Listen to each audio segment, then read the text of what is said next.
Well, good morning, everybody, and welcome to the British summer. It's early June, it's about to start raining, so we're going to head into the office and I'm going to tell you all about the heat pump, how it's been performing. We're going to look at all of the stats for May, and we're going to put to bed one of the biggest lies that's been told about heat pumps, that you need a coefficient of performance of 4 or more, otherwise gas is cheaper.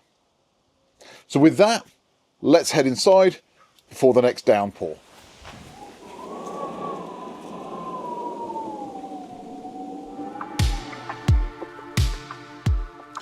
Okay, so we're back inside out of the rain. Now, again, with all of my videos, I sometimes make the assumption that most people know exactly what I'm talking about, that they've watched all my previous videos. So in this video, I'm going to spend a couple of minutes just going over the system, the installation, how much does it cost. If you've been here before and you know all of that, I will put timestamps down in the description so you can just jump straight to the numbers if you wish. So with that, let's dig into what is the system, what does it look like, and what did it cost. So here is a kind of an overview of our heating system.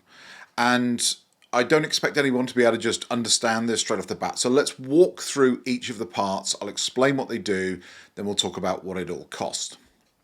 So obviously the main starting point with the system is the heat pump itself. So this is a Daikin Altherma 6 kilowatt heat pump. That doesn't mean it uses 6 kilowatts of electricity. It means it can output 6 kilowatts of heat. Now this sits outside of the house. Contrary to all of the stuff you would read in the Daily Mail, it is almost silent when it's running, even in the depths of winter. Once you're 1 to 2 meters away from it, you can't hear it running compared to the rest of the background noise. That then stores all of the heat energy in a Stelflow slimline water tank. This goes into our airing cupboard. Now this is obviously one of the challenges for anyone that has considered getting a heat pump but maybe is thinking about converting from a combi boiler. Because with a combi boiler you don't have a tank, or a cylinder as it's sometimes called, and some people just don't have the space to put one in. So fortunately, when our house was built, combi boilers weren't really a thing. We had a condensing boiler that required a hot water tank. So it was just a case of we took the old hot water tank out and we put the new tank in. Now with our system, we went from a vented system, that means an unpressurized cylinder, to a pressurized cylinder. So it did require some extra things to be put in. I won't cover all of the details of that today. We obviously, at the same time as we'd had all this work done, replaced all of our radiators. Well, in fact, all but 2, because we had 2 towel radiators in our bathroom that were more than good enough. But all of the old radiators that were coming on 30 years old, showing a bit of signs of wear and tear, we made the decision not only from an aesthetics point of view to replace them all, but also because of the way the heat pump works, you need a bigger surface area of your radiators, and all of our radiators were single panel radiators. So we went to double panel radiators in every single room, and in our front room we actually went to a triple panel radiator. So these are quite a bit thicker off the wall. I think the triple panel radiator probably is about 15 centimeters off the wall, whereas the old one was probably no more than about 5 or 6. We also had to change the pumps in our showers. So with the old system that wasn't pressurized, we required pumps to be able to actually take the water from the airing cupboard up into the roof and then come down through the showers. Luckily the showers that we had are very nice showers from a company called Aqualisa. It was just a simple case of replacing the pump for a processor that's designed to be used with a pressurized system. So again, no changes in the bathroom, just change the box out in the loft. Now, our whole system is also connected obviously to our electrical system within the house. That means that we can supply power to the heat pump from our solar panel system. Now we have 9.6 kilowatt solar array on our roof, connected to a 10 kilowatt inverter, and 3 large batteries connected to that inverter, giving us approximately 30 kilowatt hours of storage. This means that we can feed the heat pump and the hot water cylinder if we need to, with as much electricity as it needs. And as I'll show in a little while, we can pretty much feed the whole year from what we generate in solar. Now, in the depths of winter, we're obviously not going to be able to generate enough power to run the heat pump, but what we do is we generate more than enough in the summer. That means we can sell that energy back to the energy provider, and with the credits we get from that, we can afford to pay to run the heat pump during the winter. Now, the last little bit on there is that little box you can see just to the right of the hot water cylinder. With the Daikin heat pumps, they have a maximum working temperature of about 50 degrees C. And this means that there is a potential for Legionella to build up in the tank.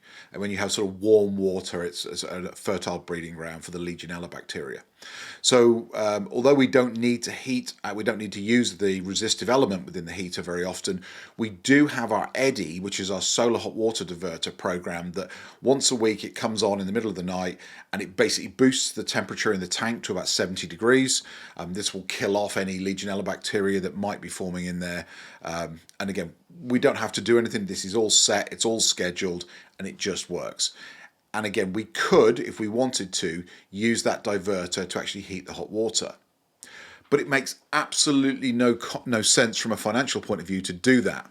And the reason is that a resistive heating element is only 100% efficient. That means you put 1 unit of energy in, you get 1 unit of heat out. If we take that same 1 unit of energy and we put it into the heat pump, we get nearly 4 units of heat out. So using the heat pump to heat the water is nearly 4 times as efficient as using solar to do it directly through the eddy. Okay, so let's talk about the installation and what did we pay for it. Now, I had my installation done through Octopus Energy. They took care of all the paperwork, the applications, the submissions to the DNO to let them know we were putting in a heat pump. They also took care of applying for something called the bus grant. The bus grant is the boiler upgrade scheme. This is the grant that the government puts in to incentivise people to install a heat pump, and they will pay £7,500 towards the cost of the heat pump. So I was in a position where my gas boiler was pretty much at the end of its natural life.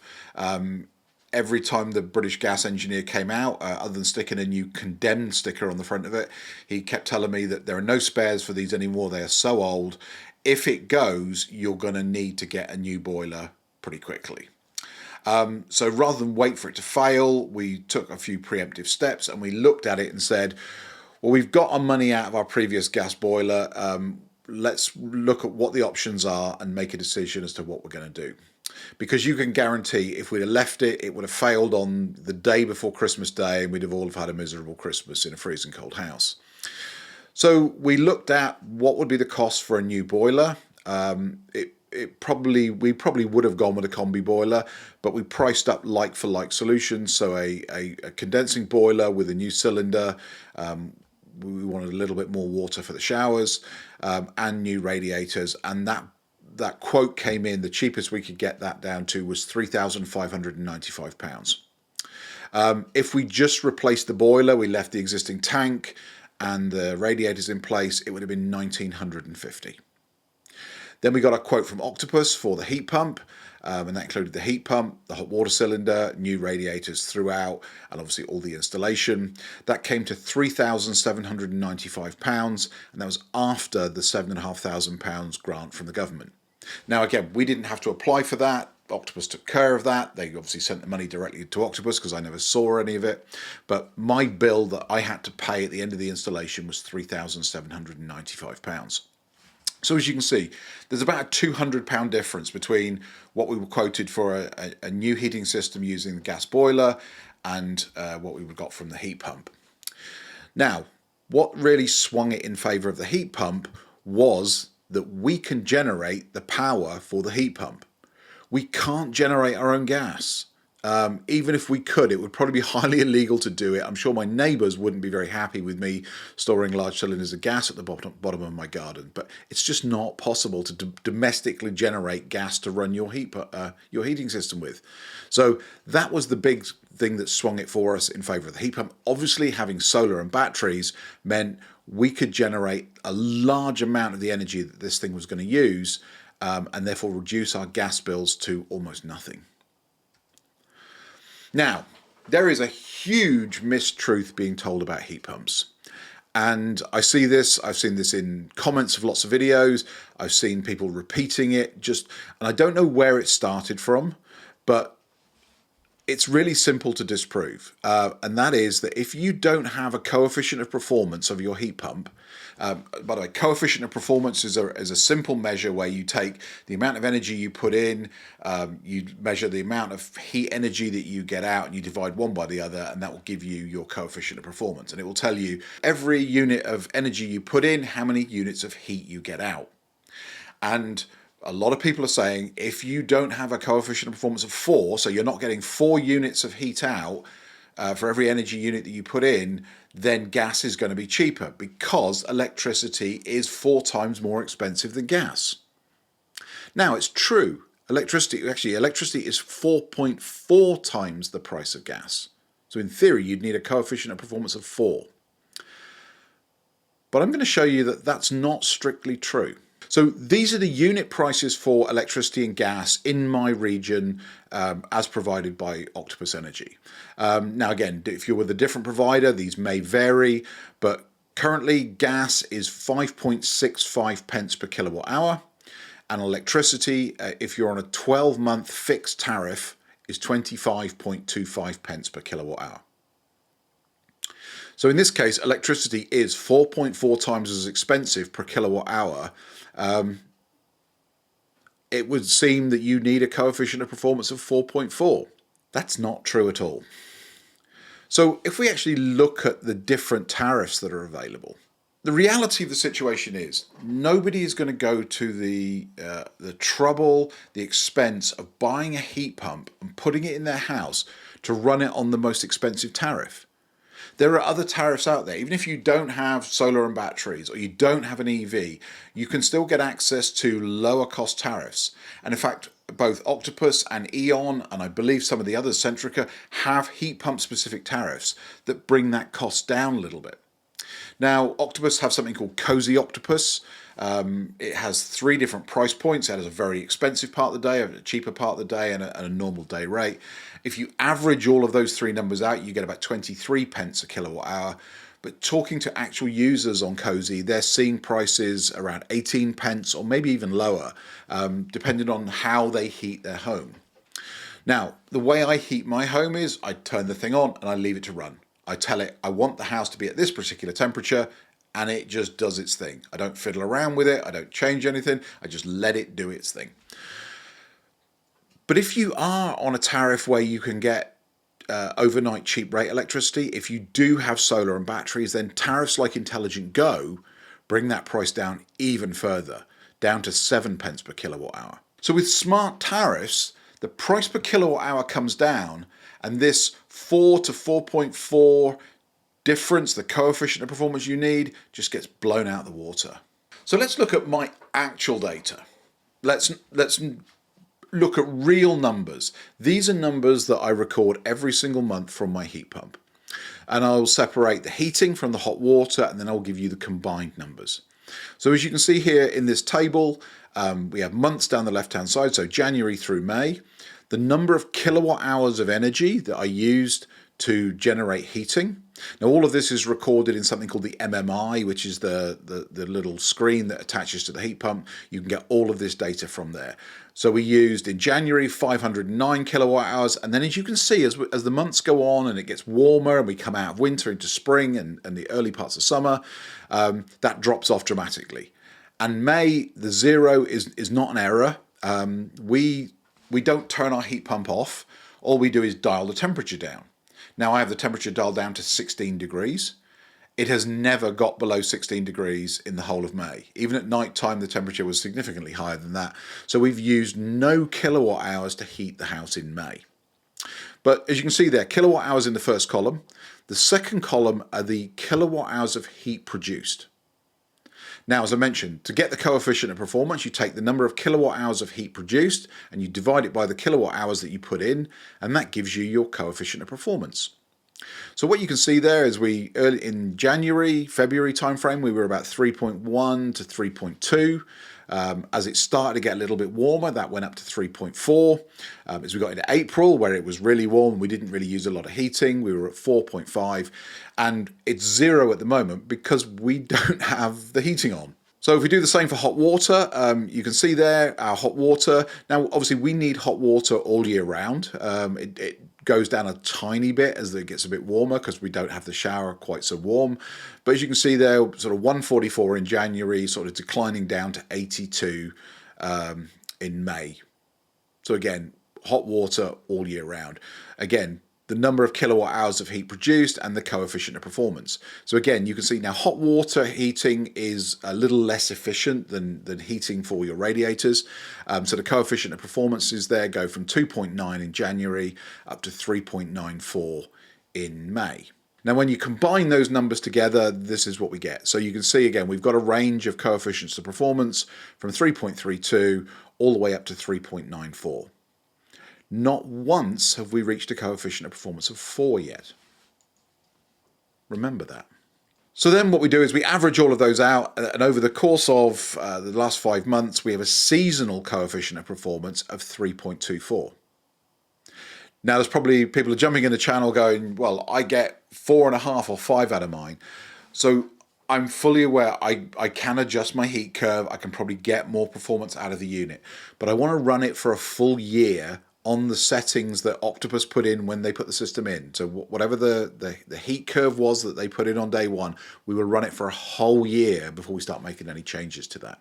Our coefficient of performance across the whole 5 months has been 3.24, not 4.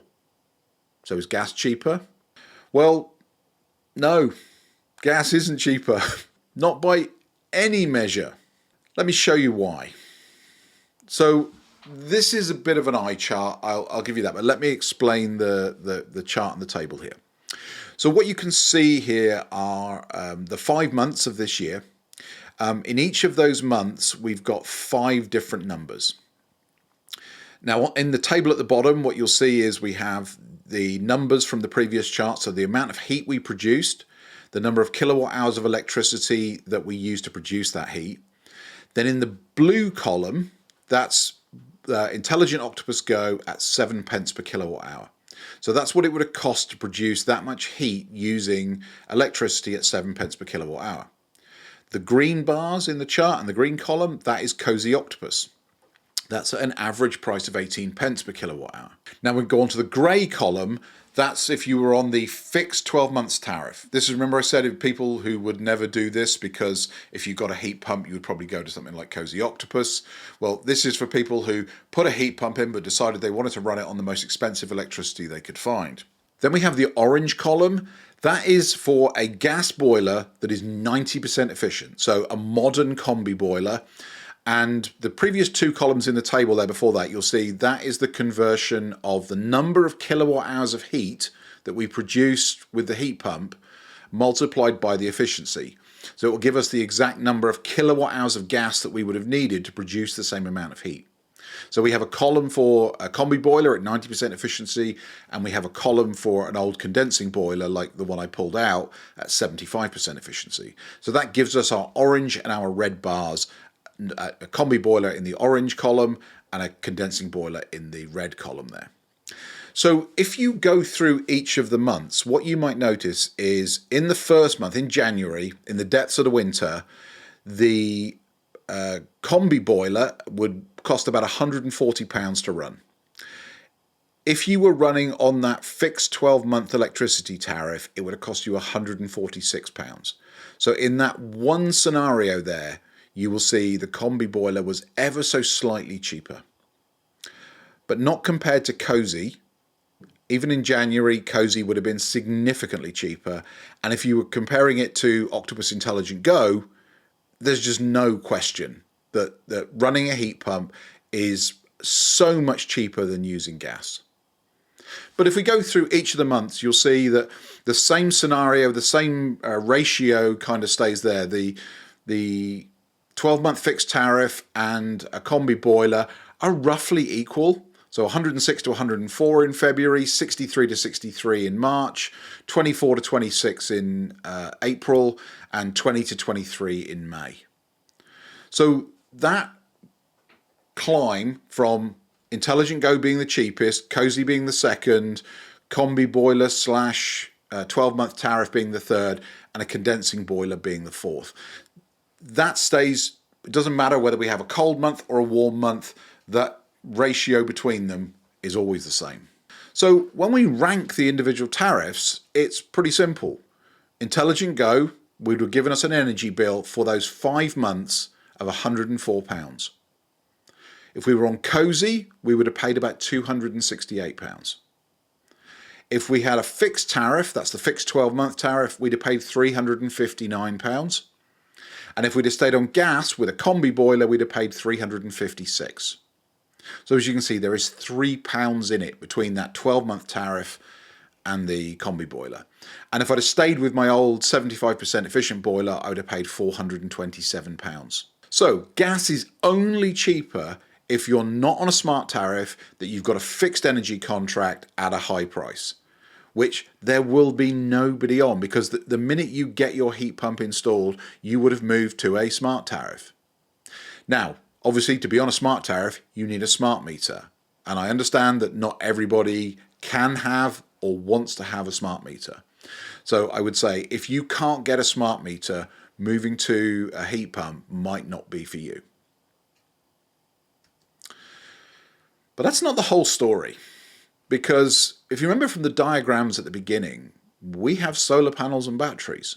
When we look at this table, what we have are our 5 months of the year so far down the left-hand side there, how much energy we used for the heat pump. So that's both heating and hot water combined. And then the center column is what did we generate from our solar panels? And therefore, how much of what the heat pump used did we generate from solar? And you can see in the depths of winter, obviously here in the UK, January and February, we did not generate an awful lot of power. We generated about 200 and 300 kilowatt hours respectively. But in January, we were able to offset a third of what the heat pump used using solar. In February, we offset nearly 70% of what the heat pump used from solar. And as we get into March, it starts to flip the other way. So we generated 3 times more than the heat pump used from solar. And then you can see April and May, we just absolutely smashed it. Obviously, as the electricity usage declines, those numbers fly up. So we were able to run our heat pump effectively for free. The heat pump consumed in that 5-month period 1.48 megawatt hours of power. We produced 3.8 megawatt hours of power. So the heat pump accounted for 39% of our generation across the whole period. Now again, even when you look at January and February and say, well, you've supplemented it from the grid. Yeah, we did. We supplemented that by buying energy in, storing it in our batteries, and then feeding the heat pump during the day. But when you look at it from a larger period, we're going to do this across the whole year, we will generate so much excess energy that the money that we get back for the energy that we export will more than pay for this. So for the whole year, we will effectively heat our home and our hot water for free. Just to sort of put it into perspective, these are my gas bills from 1 year ago. So January 24 to May 24, you'll see I spent £608.68 on gas. I don't have a gas bill now for heating and hot water. So it's an immediate saving of £608 because I'm not paying a gas bill anymore. So it cost me nothing to run the heat pump, zero. And it saved me £608 in the first 5 months of the year. Now, you're probably asking, did my electricity bills go up? No, because we had such a surplus of solar energy that my electricity bills haven't changed. They're pretty much what they were a year ago. Even though we've added a heat pump and we're consuming 1.4 megawatts of energy in the first 5 months of the year, we're still able to offset all of that using solar. So that's my heat pump update for May. As you can see, as we get into the summer months, we generate so much electricity that at the end of the year, even when we add up everything that the heat pump used, this thing will pay for itself in no time at all. If the only way we would calculate the savings were to say, what did we used to pay in gas? Let's write that off. We were paying about £1,200 a year in gas. So if that's the only saving we're going to put towards the cost of the heat pump, then it will pay for itself in about 3 years. So as I said, we were going to spend this money anyway because we needed a new boiler. Our boiler was about to fail. So we made what I believe is the right decision. We put the heat pump in, we power the heat pump most of the year from solar, and it costs us almost nothing to run. I hope you found this interesting. If you did, please do hit that like and subscribe button. If you have any questions, comments, then I'd love to hear from you. Please do hit me up in the comments below and I'll do my best to get back to you all. With that, I'm going to sign off, and if I'm lucky, I'll see you back here real soon for another video. Take care. Bye-bye.